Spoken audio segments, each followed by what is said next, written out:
間ビンラディン殺されたじゃないですか、一応。どう思います？まず皆さんにやってもらいたいことは、ネットでビンラディンの写真を調べてほし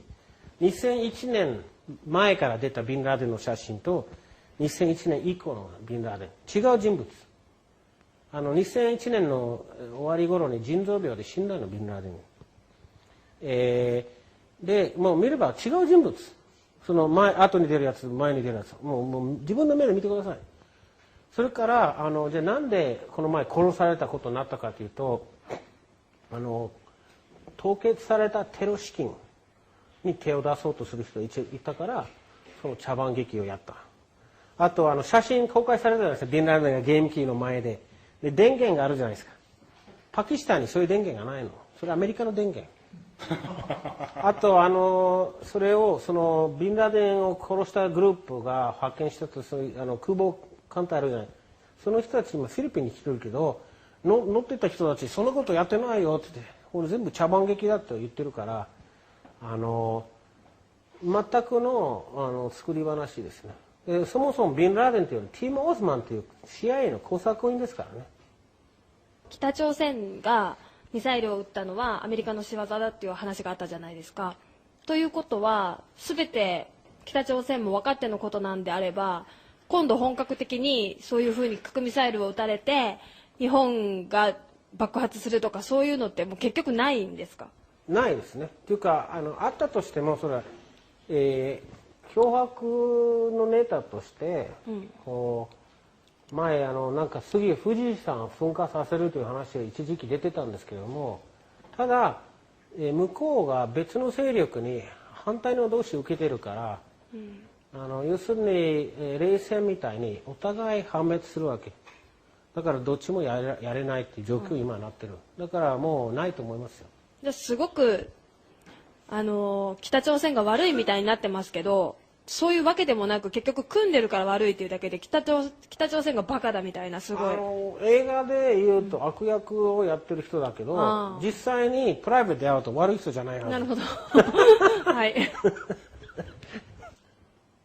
クジラは取れるようになりますかね？難しいところだけど、要するに欧米人がクジラがね、人間より頭いいっていういろんな研究をしてるんですけども、ただね、じゃあいろいろ犬食べちゃいけないけど牛は大丈夫とか、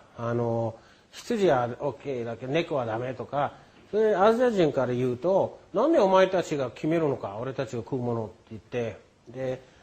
私はクジラ問題というのは漁業全体の問題の一環だと思ってるんですよ。今日本がほらクジラが魚を食べるから増やしすぎると良くないけれども、現実問題として今海がめちゃくちゃなんですよ。今マグロが1匹何千万という時代になってるんですけども、大きい魚の量が前の10分の1以下なんですよ。で世界の魚が取りすぎて、でその問題を解決すればですね、魚の量を今の10倍に増やせるわけ。そうするとクジラの量の今の10倍も増やせられるわけですよ。でその後はそれは、お互い議論して話し合うか、話が合わない場合今みたいに日本がクジラを取ってでグリーンピースが騒ぐ、そのまま続くんじゃないですか。僕的には将来的に動物を殺さないで肉作る方法があれば一番いいと思いますけどね。ステーキを作る植物を開発して、それは一番いいと思いますけどね。今現実問題として動物を殺してみんな肉食べてるんですよ。でその中でこっちはいいけどあれはダメっていうのはなんかもう難しい議論になります。創価学会どう思う？創価学会？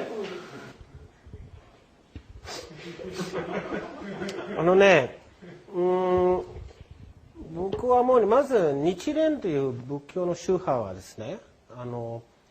昔仏教に一つキリスト教に比べた問題あったんですよ。それ何でかというと、苦しんでる人たちいればそれ前世が悪いからほっとけっていうのがあったわけで、キリスト教はそういう困った人でも助けるっていういいところあったわけで、日蓮っていうのはそれは確かにそうだって言って、それで困った人、貧しい人を助けるようになったわけ。前世悪いからほっとくんじゃなくて助けましょう。それでその創価学会の作った東田さんとかそういう人たちが日本の一番貧しいとか村八分になってる人たちを助けて大きな、社会運動になったんですよ。で問題は池田大作っていう人間がこう力をつけすぎてで日本の天下を取りそうになったのでアメリカによってスキャンダルさせられたわけで、その後刑務所に入れるという脅迫を受けて大連立をせざるを得なくなって、で大連立の中でイラクに派兵してちょっと問題になったわけですよ。で今は組織はいいことやる潜在能力いっぱいあるんですよ。で中にいる人たちがちょっとなんか洗脳された気味なところもあるけど、いいことを言ってる人も多いわけ。要するにいいことやろうとしてるわけだから、複雑だけど今はいい働きできるものだと思います。あと今池田大作が非常に体調悪いって聞いてるんで、本人も多分できるだけ生きてる間に光線ルーフとかそういう世界平和を見たいんじゃないですか。前は結構批判的な記事を書いたんですよ、フォーブ時代。だけれども、調べれば調べるほど複雑な問題だと思いますけど、やっぱり足引っ張られてスキャンダルされたと今僕は認識してるんですよ。信者から金取りすぎじゃないですか、布教とか。それもね、僕言ったのよね。あれだけお金を取ってるのに、10兆円とかあると聞いたんですよね。で彼らにじゃあ貧しい人にどれぐらい寄付してるかって言って、なんか年間すごいちっちゃい額だったんですよ。なんか10兆円あるのになんか年間2000万とかそんなぐらいしか上げてないわけで、それもなんか勲章と交換みたいななんかちょっと変なところもありますね。だから元のその創業者の思想に戻ってほしいんですよ。本来なら貧しい人を助ける慈善事業をやる仏教団体としてルーツを思い出してもらいたいですね、あそこ。どうやるべきなんでしょうかね、僕たちはというかこれからっていう。やっぱり支配階級説得させる。要は場合によって本当に間違った考えで大きな災い起きるんじゃないですか。でその人というのはもう自分さえ良ければいいっていうことの人がやっぱり仕切ってるっていうことになるやっぱりということなんですかね。ありますね。なんかねよく爬虫類人とか呼ばれてるけど、僕はそれは例えだと正しいと思います。っていうのは人間の脳みそに玉ねぎみたいな層があるわけで、一番真ん中にあるのは爬虫類脳みそみたいなんで、それがどういうとこかっていうと、食べるか逃げるか戦おうかセックスするか、そういう非常に根本的な決断で、全部俺が先、あとは全てあとはその次だというで、ああいう人たちがそういうレベルで考えてるわけで、ああいう人たちがいくらお金があっても貧乏なつもりでいるわけ。なんか僕もフォーブ時代にね3000億の資産があるけど、いやこれじゃちょっと足りないなっていう人にインタビューしたことあるわけ。普通の人は例えば10億稼いだらもうヨット買ってその海を漂ってリタイアするんじゃないですか。だからやっぱり欲が深い人が上に行っちゃうっていう難しい問題ありますね。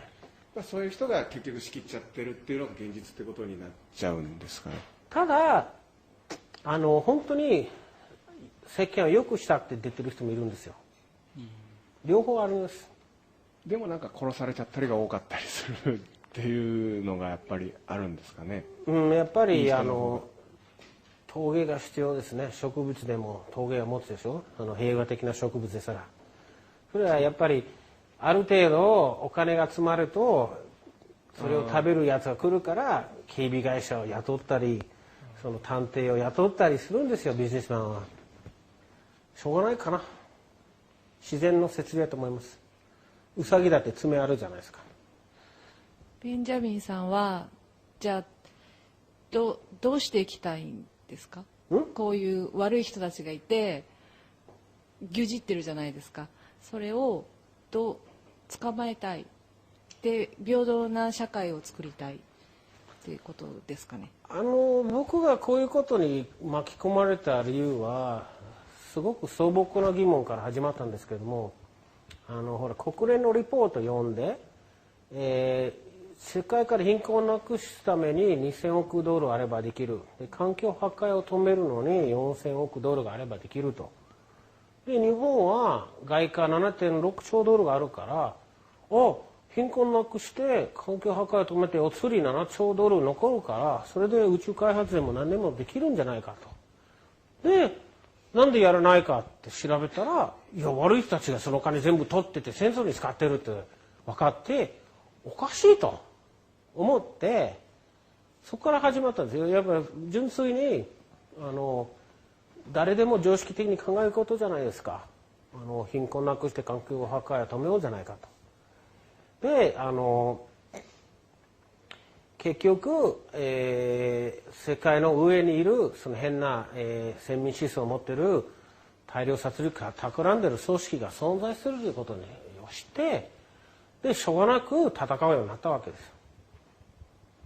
じゃあもうこれから一生戦い続けるという。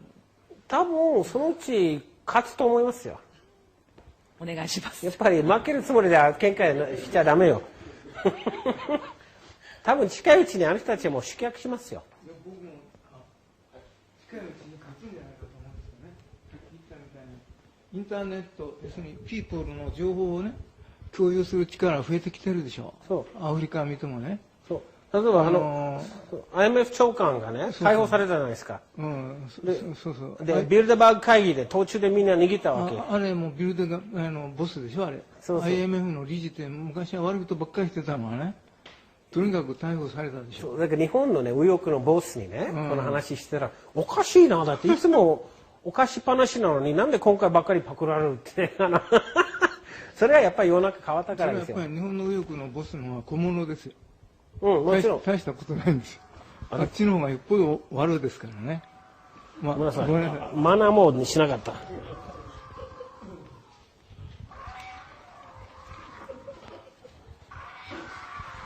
ゾウさんの鳴き声になってこれ。